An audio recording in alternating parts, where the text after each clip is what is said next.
I hope you're well. When we see the world around us, what we observe, when you switch on your TV and tune on to any news channel, what do we receive in terms of newsfeed?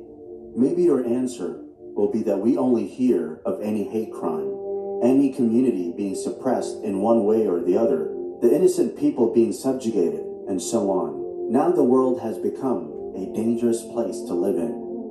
Recently, only we covered the news where Sweden government had allowed a far right-wing person by the name Rasmus Paludan to openly burn the holy book of Quran in front of the Turkish embassy.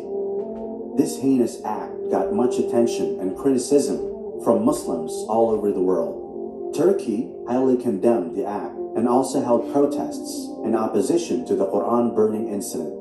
Now yet another incident took place in Denmark's capital, Copenhagen, by none other than Rasmus Paludan. The anti-Islam activist on Friday burned 2 copies of the Quran in a solitary protest in Denmark's capital of Copenhagen. He burned one in front of a mosque and another in front of the Turkish embassy and vowed to do so every Friday until Sweden is admitted into NATO. Astaghfirullah. The Saudi Arabian government issued a statement condemning the burning of the Quran in Denmark on Friday, calling it a provocative act that incites millions of Muslims worldwide.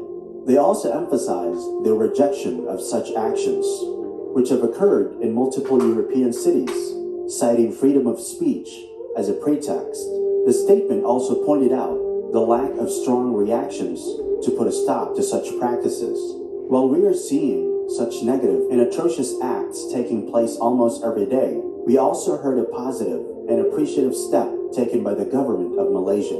In response to these hate incidents, Prime Minister of Malaysia have announced distribution of 1 million copies of the Holy Quran. Malaysia will immediately issue 1 million copies of the Holy Quran to be distributed around the world as a response to the burning of the Holy Book in Sweden, said Datuk Seri Anwar Ibrahim.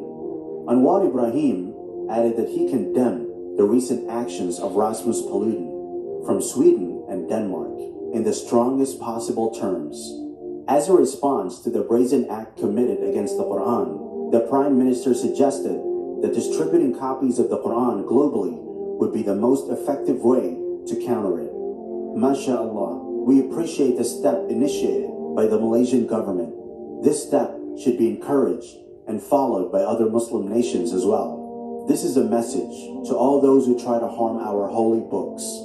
O haters of Islam, if you try to harm one of our holy books, millions of books will be distributed in retaliation, insha'Allah. Allah says in the Quran, good and evil cannot be equal. Repel evil with what is better, and you will see that the one you had enmity with becomes as if he were a devoted friend. We are advised, dear brothers and sisters, to repel evil and immoral acts with that which is good, as the Malaysian government did.